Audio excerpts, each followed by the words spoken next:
Os dons espirituais podem dar vantagens a quem os possui?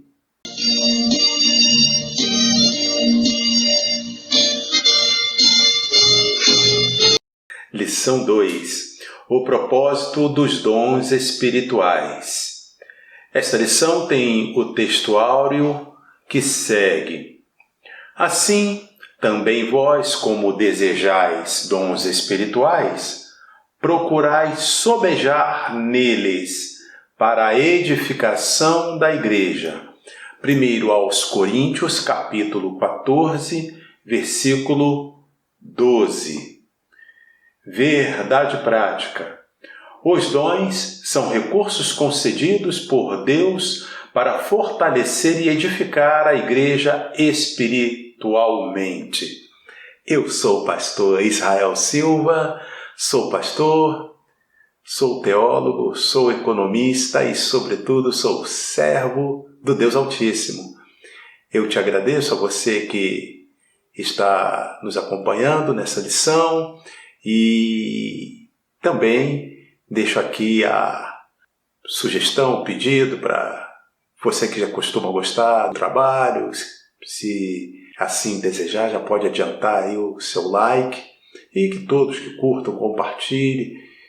Se tiver a intenção de se inscrever no canal, agradeço a todos que já se inscreveram e você que ainda não se inscreveu também, note que precisa ficar inscrito e da cor cinza. Se ficar vermelho, já chama a atenção de que você não está inscrito. Eu já disse algumas vezes, mas nunca é demais repetir. Eu não recebo nenhuma monetização, ou seja, não tenho nenhuma ajuda financeira de ninguém, nem pessoa física, nem jurídica, de ninguém. Minha remuneração vem exclusivamente do nosso Deus, do Senhor e Salvador Jesus Cristo. Então, para você o que eu peço é isso aí. Se eu chegasse aqui para pedir, olha aí, quem tem 1.000 que pode ajudar, quem tem 5.000 que pode ajudar, quem tem 10.000, eu não peço nada disso. Só falta também alguém também selecionar esse pedacinho e sair dizendo, pastor Israel está pedindo dinheiro. Eu não peço nada disso. O que eu peço é para você dar o like, para você se inscrever no canal, para você orar pelo pastor Israel, você que já é da fé e que é de oração. Aí as orações, isso aí eu peço mesmo, isso aí ajuda muito. E pelas orações dos meus irmãos, certamente Deus tem atendido e tem me mantido de pé. Então, vamos para mais essa lição. A leitura bíblica em classe será em 1 aos Coríntios, capítulo 12, versículos de 8 a 11 e também os versículos 1 e 2 do capítulo 13. Vamos direto à primeira epístola de Paulo aos Coríntios, capítulo 12, versículo 8. Porque a um, pelo Espírito, é dada a palavra da sabedoria, e a outro, pelo mesmo Espírito, a palavra da ciência. Versículo 9. E a outro, pelo mesmo Espírito, a fé, e a outro, pelo mesmo Espírito, os dons de curar. Versículo 10. E a outro, a operação de maravilhas, e a outro, a profecia, e a outro, o dom de discernir os espíritos, e a outro, a variedade de línguas, e a outro, a interpretação das línguas. Versículo 11. Mas um só e o mesmo Espírito opera todas essas coisas, repartindo particularmente a cada um como quer. Essa seleção de dons que a gente leu aqui, o escritor Meyer Pielman divide em 3 categorias: falar, saber e poder. Então, falar, variedade de línguas, dom da profecia e dom de interpretação de línguas. Dom de saber, palavra da sabedoria, palavra da ciência e discernimento dos espíritos.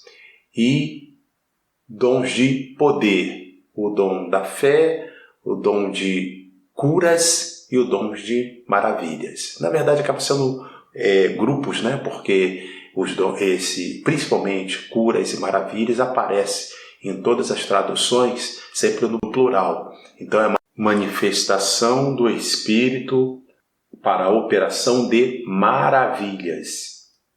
E assim como também para os dons de curar.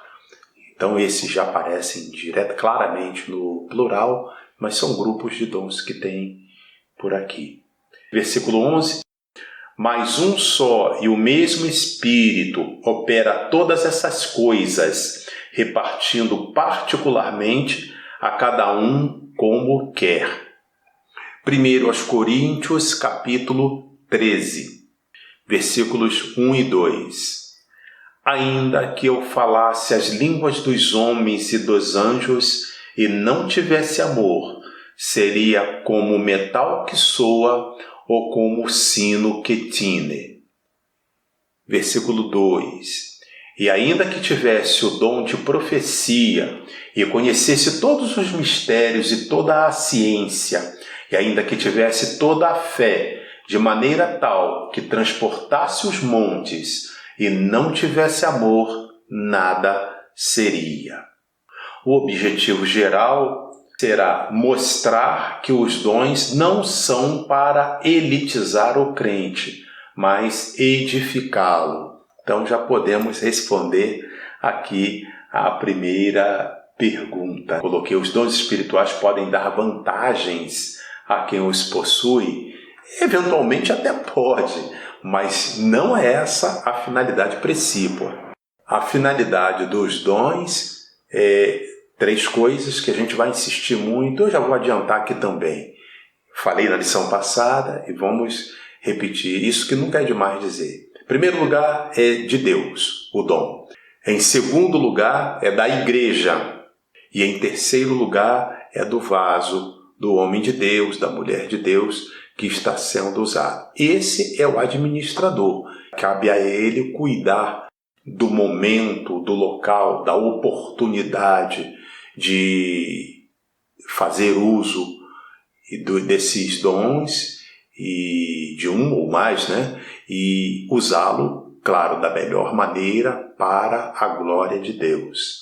Então, se eventualmente parecer que está tendo alguma vantagem a pessoa que usa alguns dons, é claro que Deus vai sempre abençoar aqueles que trabalham para Ele, né? Quanto a isso não temos nenhuma dúvida. Deus abençoa muito. Eu costumo dizer que Deus paga e paga muito bem, mas não é para misturar, trocar uma coisa pela outra. O servo de Deus, exploramos muito isso na lição passada, quanto mais dons ele tem, mais ele é exigido também da parte de Deus, mas é uma exigência muito gostosa. Não existe nada melhor no mundo do que uma comunhão com Deus. E quanto mais comunhão, melhor. Se, além de você estar me ouvindo, você conversar com alguma pessoa que é usado por Deus, você vai entender isso. Quanto mais a gente se envolve com as coisas de Deus, melhor fica um ciclo virtuoso. Quanto mais a gente se aproxima de Deus, melhor a gente se sente, mais a gente tem vontade, e é assim que acontece. Nesta lição, estudaremos o verdadeiro propósito dos dons espirituais concedidos por Deus à sua igreja. Os dons do Espírito Santo são recursos imprescindíveis do Pai para os seus filhos. O seu propósito do Pai, é edificar-nos e unir-nos, fortalecendo assim a Igreja de Cristo.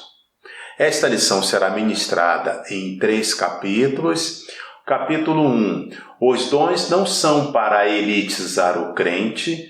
Capítulo 2, edificando a si mesmo e aos outros. E capítulo 3, edificar todo o corpo de Cristo. Então vamos ao capítulo 1, os dons não são para elitizar o crente. A igreja em Corinto localizava-se numa cidade comercial e próxima do mar, sendo uma das mais importantes do Império Romano. Aqui já cabe dar uma ajeitadinha, né?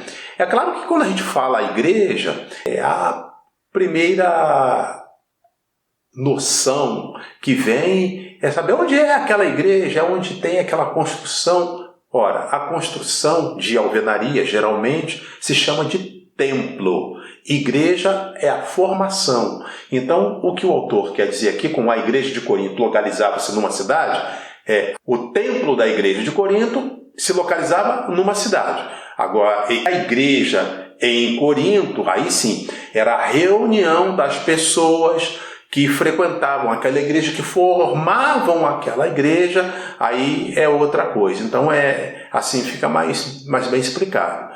Igreja são as pessoas e templo é a construção, geralmente, em alvenaria. Nesse momento, no Brasil, vamos falar do Brasil porque a gente está no Brasil, né?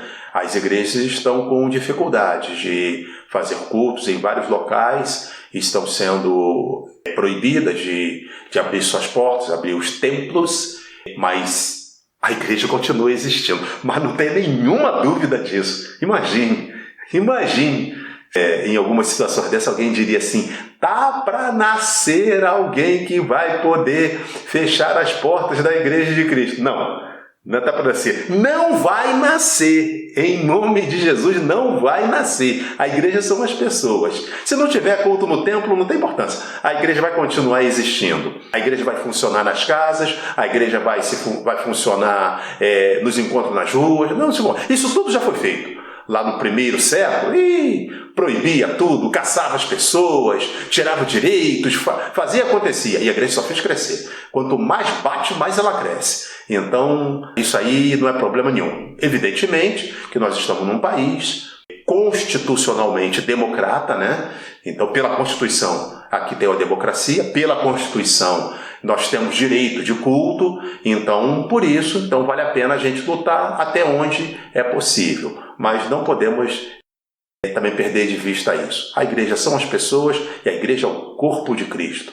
Jesus Cristo disse: sobre esta pedra edificarei a minha igreja e as portas do inferno não prevalecerão contra ela. Aleluia! Corinto era uma cidade economicamente rica, porém marcada pelo culto idolátrico, ou seja, tinha muita idolatria mesclada junto com as pessoas que frequentavam a igreja. Aí, de novo, lembrando, a igreja, por definição, é o corpo de Cristo.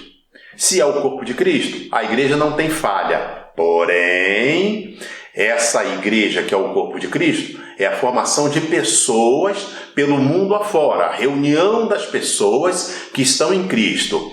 As igrejas locais, aí, são as pessoas que frequentam, conforme a circunstância, tem carteira, tem credenciais, enfim. E essas pessoas, eventualmente, uma ou outra pode ter suas falhas, e isso nós vamos explorar como tratar, em que circunstâncias isso acontece no decorrer da lição. Durante a segunda viagem missionária de Paulo, a igreja recebeu a visita do apóstolo.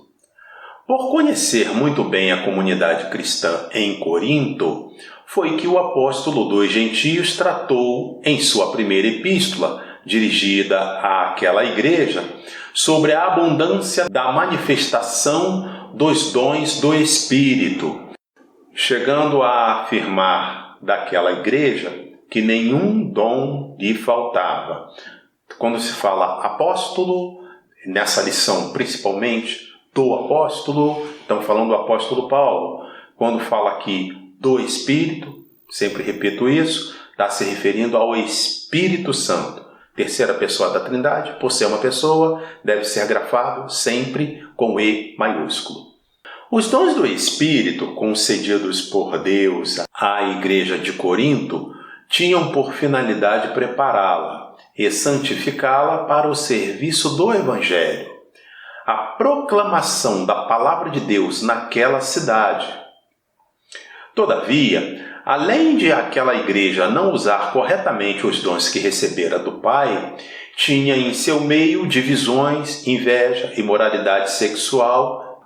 A igreja são as pessoas Quem recebe os dons são algumas pessoas. Paulo chega a dizer, nenhum dom lhe faltava. Então a gente vai estudar aqui, porque havia um mau uso dos dons espirituais, e pelo menos esses elencados aqui, nessa leitura bíblica que fizemos, ao que parece era uma coisa quase que geral, tinha falhas em todos os sentidos, e é isso que Paulo advertiu aos coríntios, e é isso que faz ainda diferença nos nossos dias, pois a palavra de Deus se renova a cada dia. Os dons do Espírito concedidos por Deus à igreja de Corinto tinham por finalidade prepará-la e santificá-la para o serviço do Evangelho, a proclamação da palavra de Deus naquela cidade. Todavia, além de aquela igreja não usar corretamente os dons que recebera do Pai, tinha em seu meio divisões, inveja, imoralidade sexual, etc. Aproveito para reiterar o que disse na lição 1. E deu dons aos homens. É a lição exatamente anterior a essa. A igreja de Corinto apresentava problemas como hoje pode ser encontrado em igrejas locais. Falei isso e vou repetir. Eu não gosto muito da ideia de ficar dizendo a igreja de Corinto era uma igreja problemática. É a igreja que tinha problemas. Toda igreja tem problemas. Umas têm mais, outras têm menos. Umas têm problemas mais sérios, outras têm problemas menos sérios. Mas toda igreja tem problemas. Boa parte disso encontra explicação na parábola também do joio e do trigo. Porque dentro da igreja pode ter trigo misturado ao joio. E isso é do Evangelho, é do entendimento do Evangelho que a gente precisa ter. O próprio Senhor Jesus nos ensinou que ia ser assim. Então, o importante é você fazer sempre parte do trigo de Deus. Você fazer sempre parte do lado bom do que está na igreja local. Porque a igreja do Senhor Jesus Cristo, a reunião de todas as pessoas que estão em Cristo no mundo, essas são as pessoas que são de Jesus. Então a esses sempre vai se cumprir a palavra do Senhor. O sangue do Senhor Jesus Cristo nos purifica de todo o pecado. O importante é que o apóstolo enfrentou e encorajou os membros a resolvê-los, tirando da igreja local o que era ruim. E aí o apóstolo Paulo escreve aos Coríntios, e isso se repete em Gálatas. Eu vou deixar as duas referências aqui. Um pouco de fermento leveda toda a massa. O que quer dizer isso? O que está ruim, a pessoa que está em pecado dentro da igreja deve ser retirada. De alguma maneira, a igreja precisa providenciar para que não fique causando um mau testemunho, porque o mau testemunho dentro da igreja vai passar para a sociedade e, no final, isso não edifica. É também a preocupação com o que vão dizer da igreja, mas o ponto é que, se está errado, é para ser retirado da igreja, segundo as Escrituras. Muitos creem erroneamente que os irmãos agraciados com dons da parte de Deus são, por isso, mais espirituais que os outros.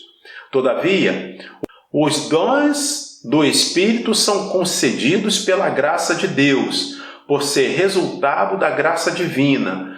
Não recebemos tais dons por méritos próprios, mas pela bondade e misericórdia de Deus. Que a mensagem de Jesus possa ressoar em nossa consciência e convencer-nos de uma vez por todas de que os dons não são garantia de espiritualidade genuína. Muitos me dirão naquele dia: Senhor, Senhor, não profetizamos nós em Teu nome? E em Teu nome não expulsamos demônios? E em Teu nome não fizemos muitas maravilhas? E então lhes direi abertamente: nunca vos conheci. Apartai-vos de mim, vós que praticais a iniquidade. Texto aqui na tela. Isso que eu falei talvez mereça uma explicação melhor. Jesus disse: vinde a mim, todos vós que estáis cansados e oprimidos, em outra tradução, e sobrecarregados, e eu vos aliviarei. Esse cansados e sobrecarregados é principalmente de pecado. Então, a chamada do Evangelho é a todos. Isso é uma coisa, chamou a todos. Quando a pessoa vem para a igreja, ela está vindo do mundo e Deus vai trabalhando com ela vai trabalhando com a igreja vai trabalhando com ela, vai interagindo com ela, e essa pessoa vai se tornando um cristão de bom testemunho e a serviço do Senhor e Salvador Jesus Cristo. O que Paulo fala aqui é das pessoas que, dizendo-se irmãos, cometia pecados grosseiros que não era admissível no meio de pessoas que se dizem cristãs, no meio de pessoas que se dizem pertencer a uma igreja. A esses, Paulo diz que deveria ser tirado. É isso que está sendo ensinado. Então, tá vendo? Igreja não é mais para mim, porque eu estou desse jeito. Eu sou assim, não. Vinde a mim todos. Os testemunhos são os mais variados.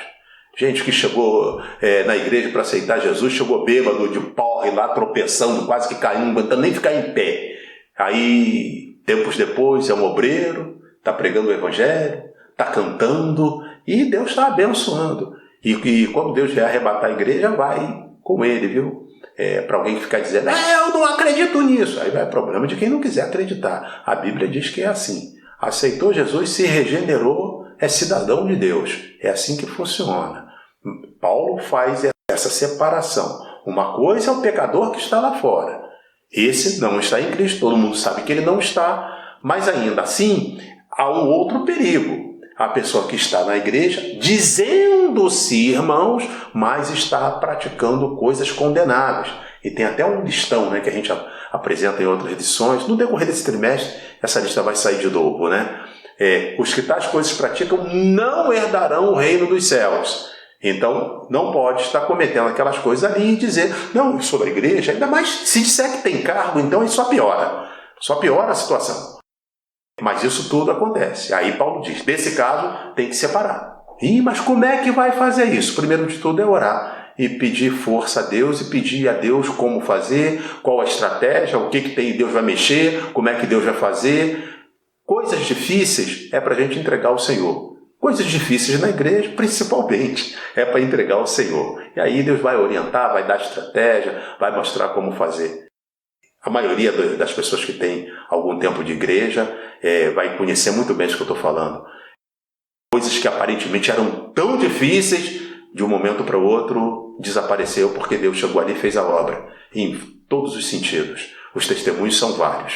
Então, a gente não precisa se preocupar com isso, não. Quando a gente quer fazer a vontade de Deus, quer trabalhar segundo a direção de Deus, a gente não tem que se preocupar. Senhor, daqui para lá eu não consigo. Aqui é contigo. Quando você diz que é com Ele, você deixa com Ele, que do tempo certo, do jeito dele, Ele vai lá e faz a obra. Amém? Glória a Jesus. Duas coisas ainda importantes nesse capítulo 1 é que os dons são primeiramente de Deus, em segundo lugar, da igreja, os dons são para a igreja, Paulo enfatiza muito isso, e em terceiro, o dom é do vaso, é da irmã, é do irmão, e esse é que deve ser o administrador, deve zelar pelos dons e assim por diante.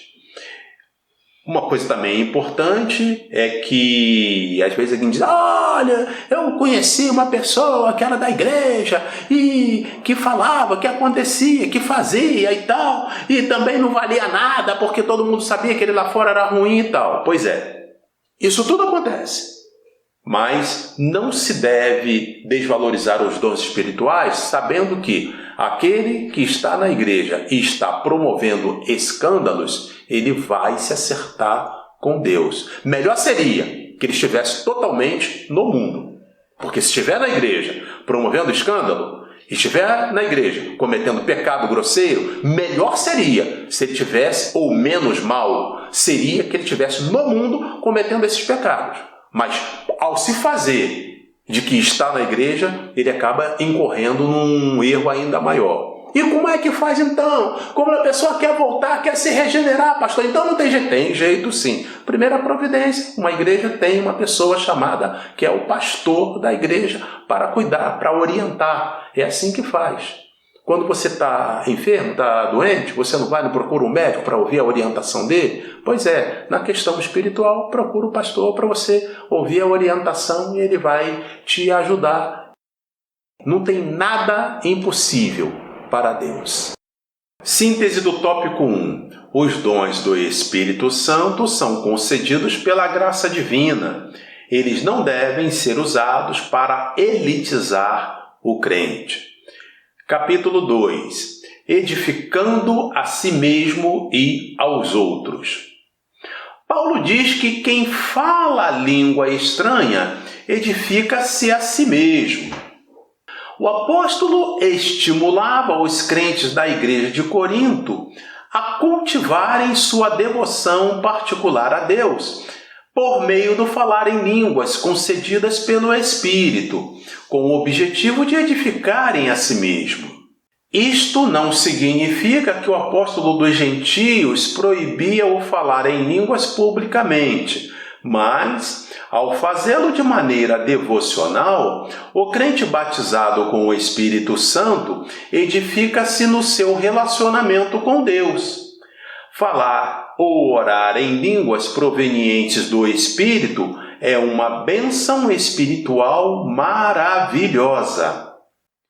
Os crentes de Corinto falavam em línguas e exerciam vários dons espirituais, mas parece que eles não se preocupavam muito em ajudar as pessoas. Por isso, o apóstolo lembra que os dons só têm razão de existir quando o portador preocupa-se com a edificação da vida do outro irmão em Cristo. Em lugar de buscarmos prosperidade material, como se pudéssemos barganhar com Deus usando dinheiro em troca de bênçãos, busquemos os dons espirituais. Agindo assim, edificaremos a nós mesmos e também aos outros. Embora o apóstolo dos gentios estimulasse todos os crentes a falarem em línguas, isto é, a edificarem a si mesmos, seu desejo era que também esses mesmos crentes profetizassem, a fim de que a igreja toda fosse edificada. O comentário da Bíblia de Estudo, Aplicação Pessoal, diz sobre esse texto: embora o próprio Paulo falasse em línguas, priorizava a profecia porque esta edificava a igreja inteira, enquanto falar em línguas beneficiava principalmente ao falante. Fecha aspas. Todos quantos vierem a frequentar nossas reuniões devem ser edificados, sejam crentes ou não. Por isso não podemos escandalizar aqueles que não comungam a mesma fé que nós. Como eles compreenderão a mensagem do Evangelho se uma reunião não entenderem o que está sendo falado? Aí eu lembro também. Paulo explica o quê?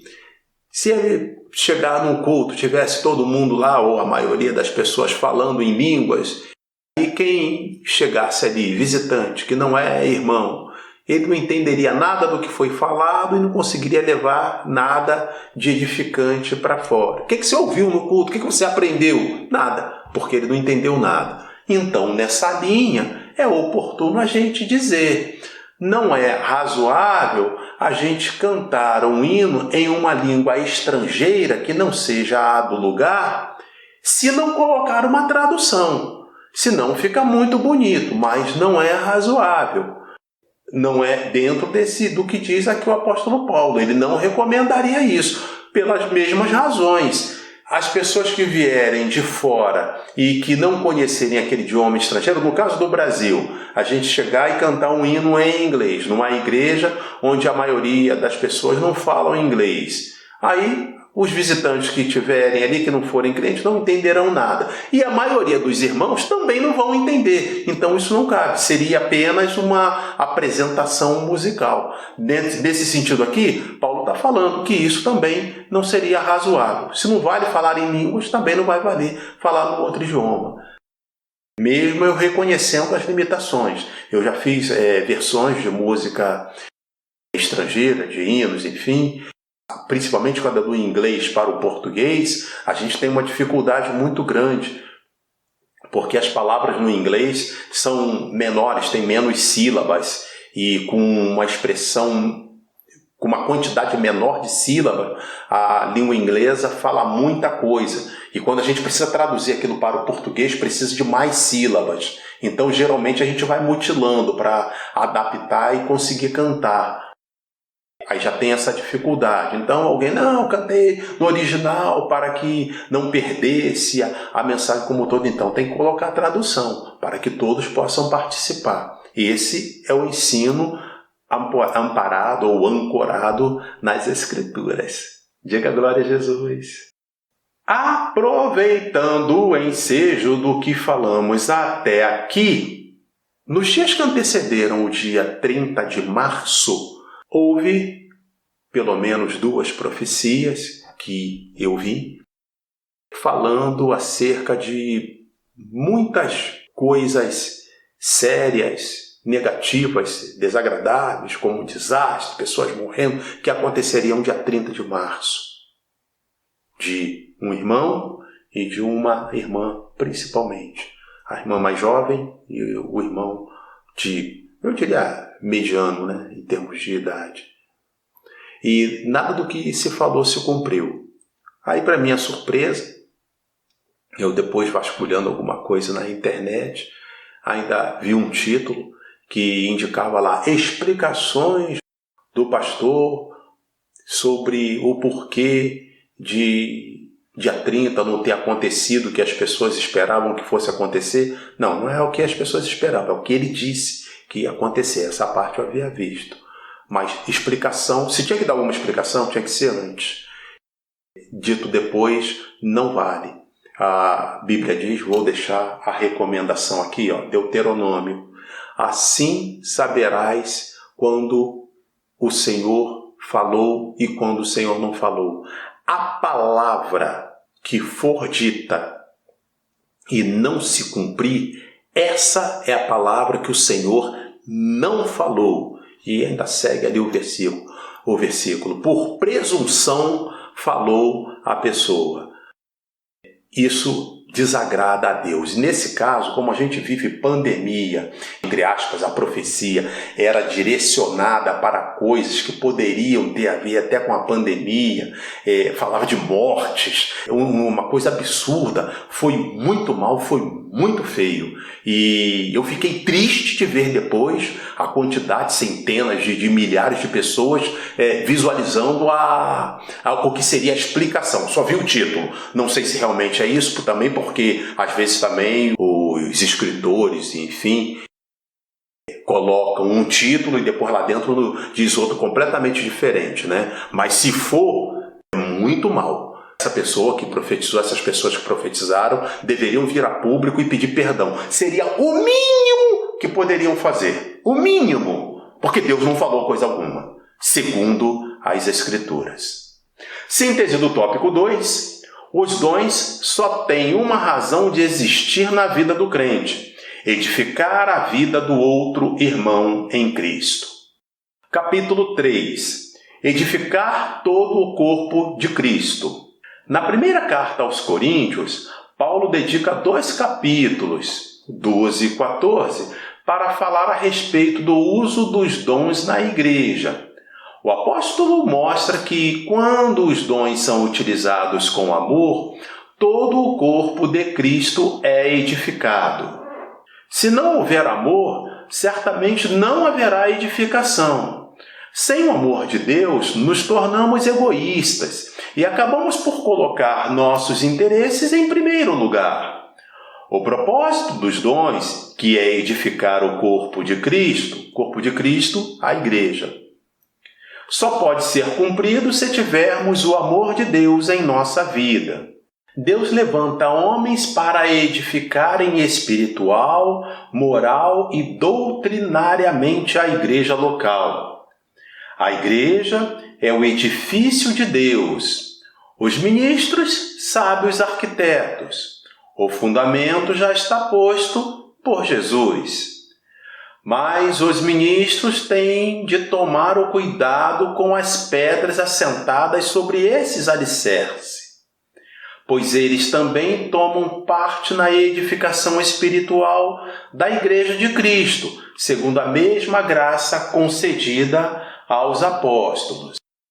Por isso, Paulo faz uma solene advertência para a liderança hoje, abre aspas, mas veja cada um como edifica sobre ele, porque ninguém pode pôr outro fundamento além do que já está posto, o qual é Jesus Cristo. Fecha aspas. O apóstolo Pedro exortou a igreja acerca da administração dos dons de Deus. Ele, Pedro, usou a figura do despenseiro, que antigamente era um homem que administrava a despensa e tinha total confiança do patrão. O despenseiro adquiria os mantimentos, zelava para que não estragassem e os distribuíam para a alimentação da família. Desta forma, os despenseiros da obra do Senhor devem alimentar a família de Deus. Eles precisam ter o cuidado no uso dos dons concedidos pelo Senhor para prover a alimentação espiritual, objetivando a edificação do corpo de Cristo. Abre aspas. Cada um administre aos outros o dom como o recebeu, como bons despenseiros da multiforme graça de Deus. Se alguém falar, fale segundo as palavras de Deus. Se alguém administrar, administre segundo o poder que Deus dá, para que em tudo Deus seja glorificado por Jesus Cristo, a quem pertence a glória e o poder para todo o sempre. Fecha aspas, glória a Deus. Síntese do tópico 3. Quando os dons espirituais são utilizados com amor, todo o corpo de Cristo é edificado. Concluindo, a Igreja de Jesus Cristo tem uma missão a cumprir: proclamar o Evangelho em um mundo hostil às verdades de Cristo e descrente de Deus. Diante desta tão sublime tarefa, a Igreja necessita do poder divino. Os dons espirituais são um arsenal à disposição do corpo de Cristo para o cumprimento eficaz de sua missão na terra. Como já foi dito, o propósito dos dons é edificar toda a Igreja, todo o corpo de Cristo, para ser abençoado, exortado e consolado. Por isso, nunca devemos usar os santos dons de Deus em benefício particular, como se fosse algo exclusivo de certas pessoas. Somos chamados a servir à Igreja do Senhor e não a utilizar os dons de Deus para nós mesmos. É oportuno enfatizar que os dons formam um arsenal, mas à disposição do corpo de Cristo. Aí, de novo, aquilo que eu falei, dom primeiramente de Deus, em segundo lugar, da igreja. E a igreja é o corpo de Cristo. Em terceiro lugar, aí sim é que é o vaso, o obreiro, a obreira, o homem, a mulher de Deus, que vai utilizá-lo e deve zelar por ele. Na igreja cristã, nada pode ser mais importante que o Senhor e Salvador Jesus Cristo. Paulo escreve aos Romanos, no capítulo 11, versículos de 33 a 36. Ó profundidade das riquezas, tanto da sabedoria como da ciência de Deus! Quão insondáveis são os seus juízos, e quão inescrutáveis os seus caminhos! Porque quem compreendeu o intento do Senhor? Ou quem foi seu conselheiro? Ou quem lhe deu primeiro a ele para que ele seja recompensado? Aqui vale lembrar que esse quem lhe deu primeiro a ele é uma referência ao que está escrito no livro de Jó, capítulo 41, versículo 11. Porque dele e por ele e para ele são todas as coisas. Glória, pois, a ele eternamente. Amém. Se você gostou, dê o like. Verifique se você está inscrito, se sua inscrição está ativa, né? Tem que ficar cinza e vai ficar inscrito. Se estiver vermelho, não está inscrito. Se essa for a sua vontade, né? E Deus abençoe você e sua casa. Em nome de Jesus. Amém.